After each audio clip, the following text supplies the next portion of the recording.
We have focused much on this and we're looking at it at that angle of fighting corruption. That then means we're risking the economy in a way.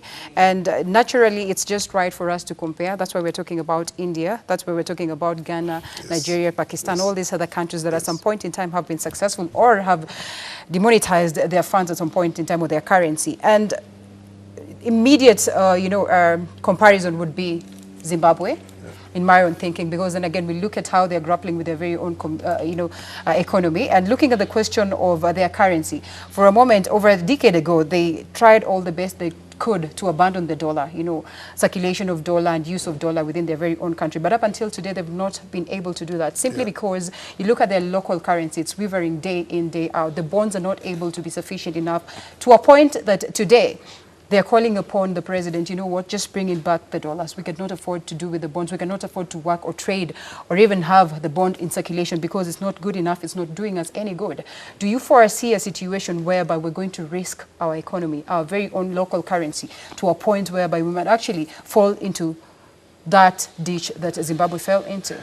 Yeah, I mean, you cannot even question that. I mean, that's where we're headed. In a sense, that's where we're headed. We might not get into it that fast, right. but that's exactly where we're headed. Okay. Let me now just give you something. One reason. My friend Andrew had mentioned the issue of the VAT on fuel. That was in 2018. In 2018. Mm-hmm. I actually ran a petrol station myself. Mm-hmm. And I was making about 4% because this was a dealer from a company. All right. I was making about 4% in terms of margins, but I was paying 8%. Ooh. So basically what happens? What happens is that you are subsidizing the government every day. That kind of a thing would never, we were hoping that there would be a change, things would be different, progressively, until finally we had to abandon the business. Right. So there's so many SMEs who have closed their businesses.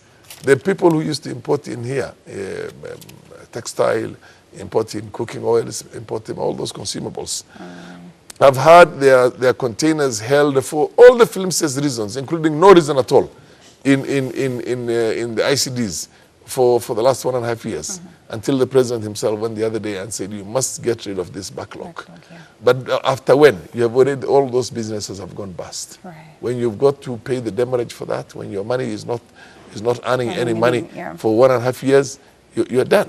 So basically, the small and medium enterprises have gone bust. Okay. The big time businesses also, where of course there's a presumption that some of the big people are involved themselves, have become no-go zones for other entrants. They're basically given one reason after the other, but the reality of the matter we do understand is that they're protecting certain business entities. So we have, and I mentioned this myself. I've been talking about it for the last good number of months, almost a year, and saying we are headed in the wrong direction as far as the economy is concerned.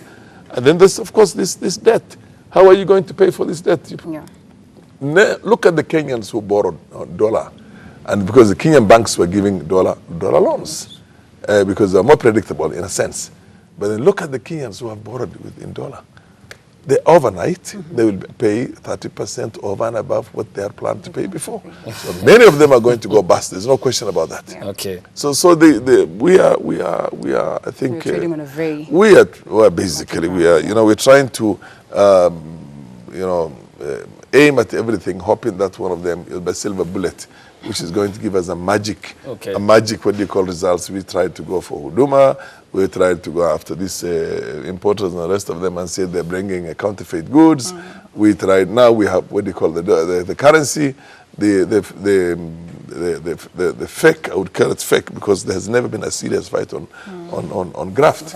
How do you fight graft when some of the people that are involved in the war itself on graft, you look back at their own, the first ones were supposed to be called and made to account for their own wealth. Okay. And see what essentially, how that wealth was acquired in the first place. So here is... the recommendations of the Truth, Justice and Reconciliation the recommendations of the Truth, Justice and Reconciliation Commission, the Ndungu report. The Ndungu report, which basically shows everybody who are helping. Those are the guys who are running the country now and the system now. Okay. So it's a case of trying to put in the fox to guard the chicken house, you know what I mean? Trying to cross a chasm in two small jumps.